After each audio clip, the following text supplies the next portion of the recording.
Какой самый необычный подарок ты когда-либо получал от покойников? What kind of present, unexpected present you ever get from the family? Unexpected.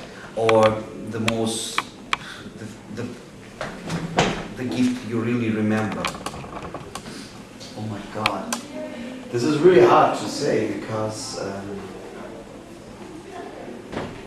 once I remember, it was in Germany, and it was a present. I don't remember what was inside, but the package was made completely out of roses, you know, out of paper, and they sent it to me, and they gave it to me from our, mail, and there was a photographer with it. And I was asking, why do you want to make a picture of me and of this package? And they said, we just want to show that our company is able to deliver such a package without destroying it. So this is, I will never forget. And it was like art. It was unbelievable. На самом деле тяжело сказать, какой самый запоминающийся подарок, но этот подарок я помню. Это было в Германии. Я не помню, что было внутри, но это была коробка, сделанная из бумажных роз. И вместе с этой коробкой был фотограф. И он спросил его, а зачем фотограф? Хорошо, спасибо за подарок. Он говорит, мы хотим показать, что мы можем доставлять подарки в таких упаковках без повреждения упаковки. Оригинально. Томас, насколько я знаю, вы пели немецкий, испанский и английский язык. Есть ли проекты исполнения песен на других языках? Возможно, это будет русский язык, турецкий. I know that you sang so many tracks, not even in English, but also in German, Spanish. Do you have any plans to sing maybe Turk? No, as a Turk, no. Why should I? Because when I sang different languages, it always made sense in a certain way. Because I recorded the album for the Latino market. This is why I did it in Spanish. And English, because I got famous with English words and music. Once I made a record for the Japanese market, and the song was called Aikasusubete. And it was a duet with 3 Degrees, and it was the When Will I See You Again, the Japanese version. That was because the 3 Degrees were very, very, very, very famous in Japan, so we made this. So it has to make sense. At the moment, there is nothing planned with a Turkish singer or for the Turkish market especially. Для выпуска песен на разных языках всегда была причина. Я выпускал для испанского рынка альбом на испанском языке, английский, естественно, я стал благодаря английскому известен во всем мире. Например, у меня есть даже песня на японском языке. Группа 3 Degrees была очень популярна в Японии, они записали трек When Will I See You Again на японском языке. В данный момент нет никаких планов по поводу гастролей или песен, например, с турецким исполнителем, или поэтому в данный момент нет, не планируется. Томас, ты 1000 раз давал интервью. Какой вопрос тебя раздражает больше всего и может себя вывести? Oh, you had millions of interviews during your life. What is the most irritating question you ever got? And after getting this question, you can scream or say something bad words to the journalist or something. No, it's not that way, actually, and I would say it in a different way.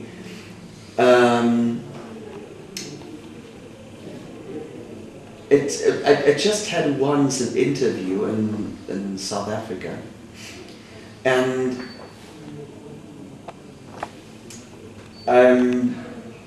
my ex-wife, and we all know Nora, and this lady was asking me, you've been ever married in your life? And you know, I was so upset because this showed me that she wasn't prepared at all. And I don't want to waste my time with, you know, journalists and you know, the profession of a journalist, and this is his job, just to know exactly what he is asking, and not just going to an artist and even don't know something about his life. And then I got up and I said, excuse me, you had your chance and you had your time, but you didn't prepare at all. You have no clue what about my person. So I quit and I wish you all the best. This was something I remember, but there was never ever a question that made me Mad or something. mad or something. На самом деле, никогда такого не было, что я получил какой-то вопрос, и это вывело бы меня из себя. Но я очень хорошо помню ситуацию, когда мы были на гастролях в Южной Африке, и мы были вместе с моей первой женой Норой, и корреспондент спросила, вы когда-нибудь в своей жизни были женаты или нет? И Томас очень сильно рассердился, он сказал, что он считает, что журналист должен быть профессиональным. Если он приходит на интервью неподготовленным, то он встал и сказал, у вас был шанс получить интервью, всего спасибо, до свидания. Это было так. Спасибо, до свидания. Надеюсь, это не мне было сказано, да? That's not for him, right? У меня как раз следующий вопрос связан с Норой. Общаешься ты сейчас с Норой, вообще в курсе, как сложилась ее жизнь?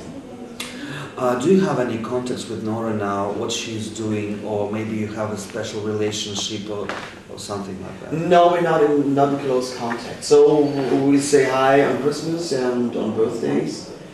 But, you know, once a year, you know, we just have a phone call.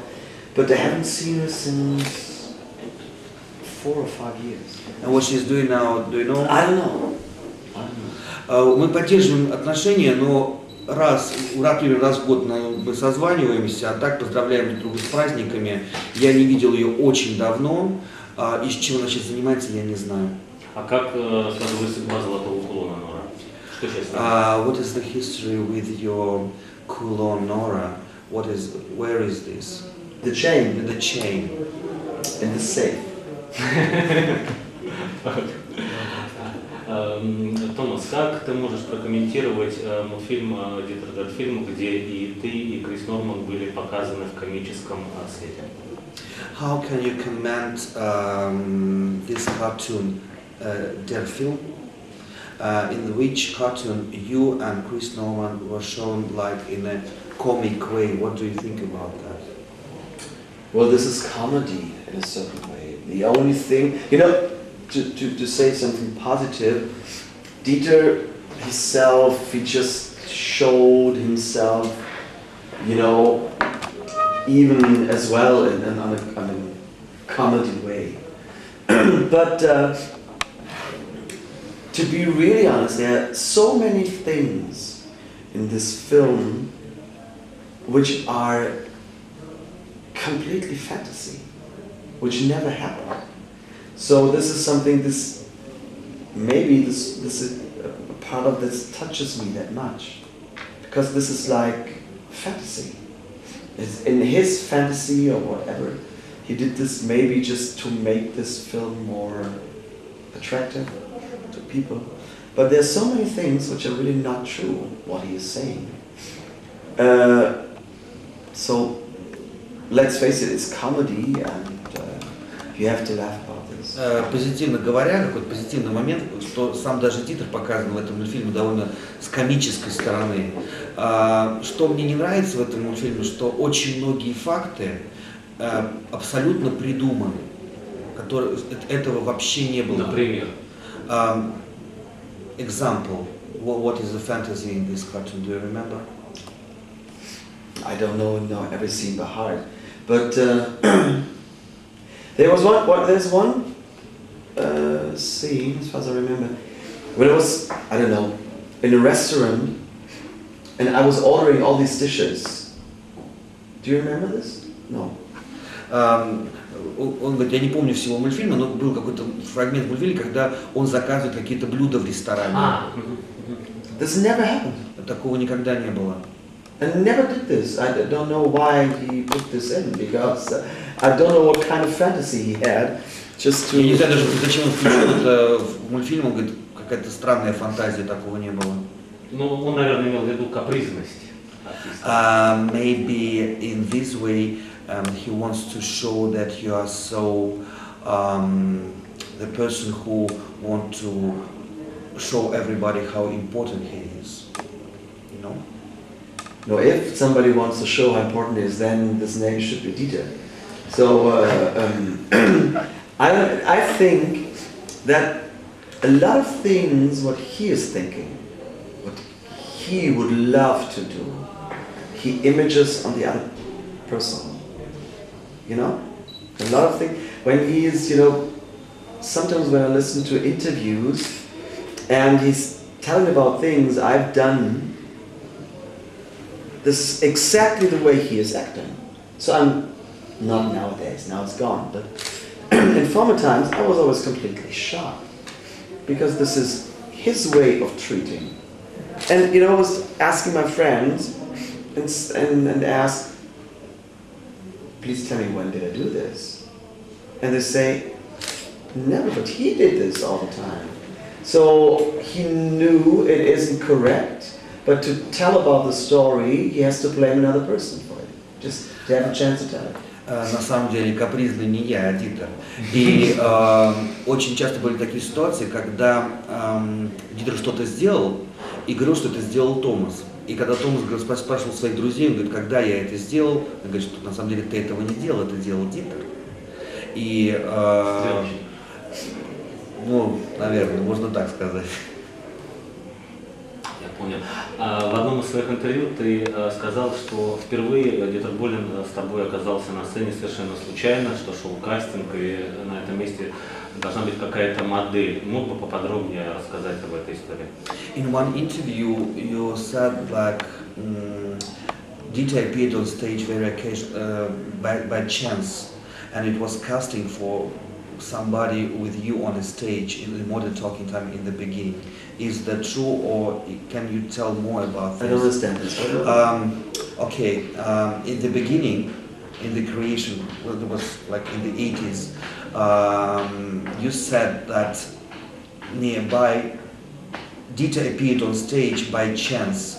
He has to be just producer in the studio, and it was yes. casting for somebody with you to be on stage. Yes. Is that true? And Yes. can you tell more about this? Yeah, that was what I was in the record studio and recorded Your Heart, Your Soul. It was in September '84, and so we showed the song to the record company. The record company said, "This is a great song.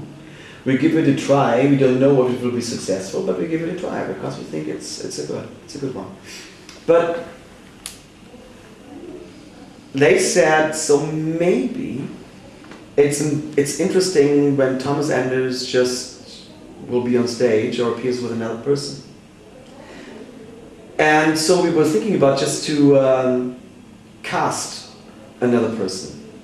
And Dieter always said he don't want to be on stage because he wants to work in the studio and be a songwriter and a producer, and he won't be on stage because he didn't like stage at all. And so nothing happened. My part, okay? I will do translation. Yeah. В 1984 году, когда при записи песни «My Heart, My Soul», рекорд-компания подумала, что да, это хорошая песня, возможно, будет хорошая идея, чтобы на сцене с Томасом появился кто-то еще. И компания решила сделать кастинг. Дитер не хотел выступать на сцене, он как-то немножко даже боялся сцены. И он хотел заниматься студией, писать песни, не появляться на сцене. And it was a time over Christmas when, you know, the single was out, and, you know, it's not like today where you can really, you know, every hour you can look how the sales are. So we needed to wait 1 week for sales.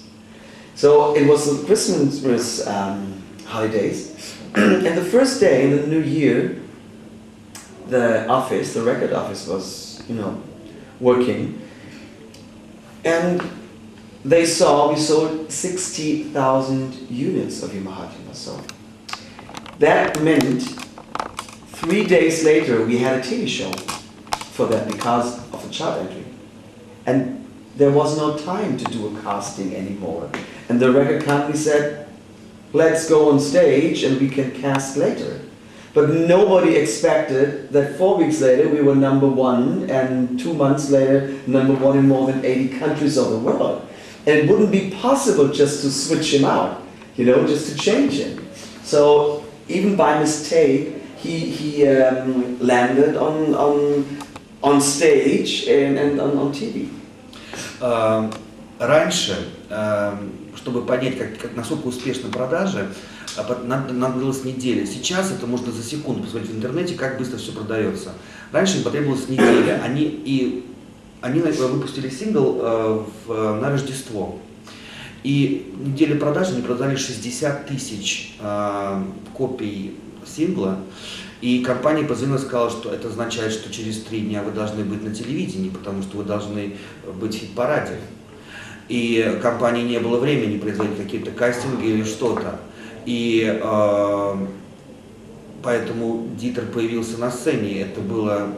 И получилось так, что через месяц они стали уже популярны везде, и уже не было смысла менять человека, убирать Дитера со сцены и ставить другого. Скажи, Томас, продолжим. Если бы Дитер был только студийным продюсером, а на сцене с тобой был бы другой человек, как ты считаешь, группа продолжила бы свое существование? Продолжила, в смысле, была бы вторая волна или что? Ну, в смысле... Без распада? Да, не было бы распада. Have you ever thought that, okay, Dieter appeared on stage and it helped success of Modern Talking or not? And what do you think if, for example, the other person will be on stage? Modern Talking will be more successful without breaks, without reunions? Or No. I think Modern Talking, the career, the success of Modern Talking needed that constellation. Я думаю, что он оказался на нужном месте в нужное время. Я думаю, что Modern Talking именно это было надо. Because, you know, we're so really the opposite from each other. And that makes it very interesting for the people.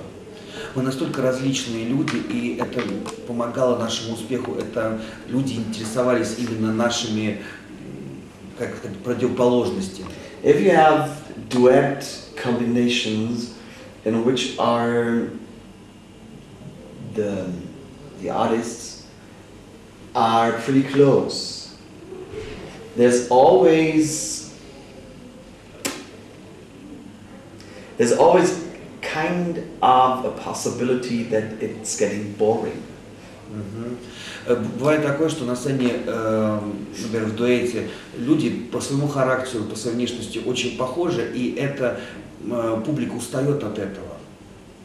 And without this break of 11 years, we wouldn't be that big, or our music wouldn't be that big, because it needed it, because just we had only 3 years at the 80s, and we disappeared, and the people had such a feeling that they wanted to have more of this, and we survived all these years, and the people were always thinking about, we just want to have more of that kind of music. So they were completely freaking out after these 11 years when we came back. And you know, this is the reason why we sold in these following years from 98 till 2003 another 60 or 65 million records.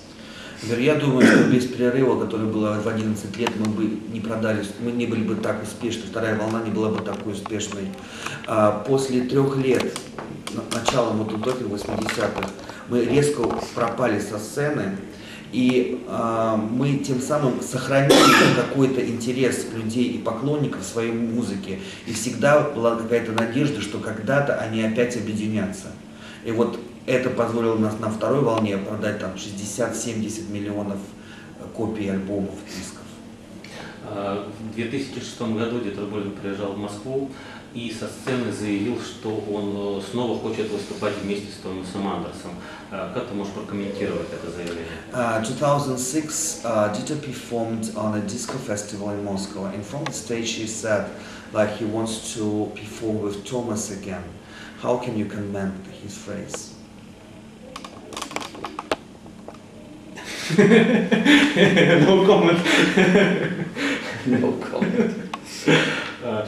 Не планируешь ли ты тоже написать книгу? И если да, то о чем она будет? Have you ever thought to write a book, and if yes, what about? A cookbook. Кулинарный. Then I can put something in the funny, you know what I mean? I can put some cut. I don't gonna be sued for that. Not yet. I don't know. I'm not, to write a biography, I feel too young. Писать биографию, я чувствую слишком молодым себя. We have some, in Germany, we have some pop idol new acts. They just have one album, and they are 28 years, and they're writing their biography. So I don't know what, 300 pages about childhood. I don't want to read this. So maybe I will do this, but I think you have to be older, and you have to give. A biography is not only that I can write about my life. I hope with biography other people can learn something from my wisdom, from my life. Очень забавно, когда сейчас в Германии, кто участвует в шоу «Германия ищет суперзвезду», 26-27 лет, и все, они выпустили одну пластинку, и они уже пишут биографию о себе, 300 страниц о их детстве. Он говорит, я считаю, что это очень скучное чтиво. И если бы я выпустил, например, свою биографию, я бы хотел написать не просто о своей жизни, но чтобы написать, чтобы люди как-то поучились или переняли опыт, или поделиться своей мудростью, что ли. Но сейчас таких пока планов нет. И последний вопрос. Ты очень много гастролируешь. Было ли в твоей насыщенной творческой жизни какие-то случаи, угрожающие твоей жизни на гастролях, например? You're traveling a lot and you're doing a lot of concerts during the year. Have you ever had some accident with your, maybe it was dangerous for your health, for your personality? Have you ever had such strange accident or something? Oh, thanks God, not really. I had once. I had a big tour through Russia in 1990. I had about 35, 38 concerts. And I had a show in Yerevan. And this I really remember. I was, in front, stage and people, a lot of people. And I turned, just, to be in contact with the musicians. And there was, 3 seconds or whatever, somebody was grabbing me from behind. And I couldn't move because, he just pushed my arms. And 2 seconds later, the bodyguards came and just pushed him away. So it was a guy in the first row. And 15 minutes later, the same guy who was in the first row was such a knife. And I was looking at that knife. Oh my God. And you know, on right and left side, in the wings, there were my bodyguards, and I was singing my Paul Cherry Show. And I want to show them, you know, look at this. So one bodyguard went to this guy and he showed him a paper, and the bodyguard went away. And I was so pissed, and I couldn't even perform pretty good anymore because I was afraid. So I never turned my back. I was always doing like this, like completely strange. And I came from stage and I was really screaming to the bodyguard and said, what are you here for? You're here for just, you know, this guy with a knife. And the bodyguard said, on this paper was written, if you ever try to touch me, I kill you. And I said, thanks God that this show was over, because I couldn't stand this, you know. This was something when I was thinking about the fact what could happen, you know. В 90-х у меня был тур по всей России, по всему СССР. И я запомнил концерт в Ереване, когда во время выступления толпа стояла перед сценой, я на 3 секунды повернулся спиной к публике, пообщаться с музыкантами, что-то сказать, и кто-то схватил меня и зажал руками, то есть я даже руку не мог никак подвинуть. Через 2-3 секунды прибежала охрана, убрала его, но через 2-3 песни он появился опять в первом же ряду, и у него был огромный нож. И он стоял с этим ножом, и Томас пытался показать своей охране, что вот человек с ножом стоит. Охранник потом подошел к нему и сказал, что у него есть разрешение на ношение оружия. Он говорит, мне было тяжело, конечно, выступать, и я всегда смотрел, в его сторону. И потом я спросил своего охранника, что было написано у него в бумаге. Он сказал, что если вы до меня дотронетесь, я вас убью. И он говорит, что и когда концерт закончился, он сказал, слава Богу, он закончился. На столь оптимистичной ноте благодарю за интервью. On such an optimistic moment. Thank you so much for the interview. Thank you.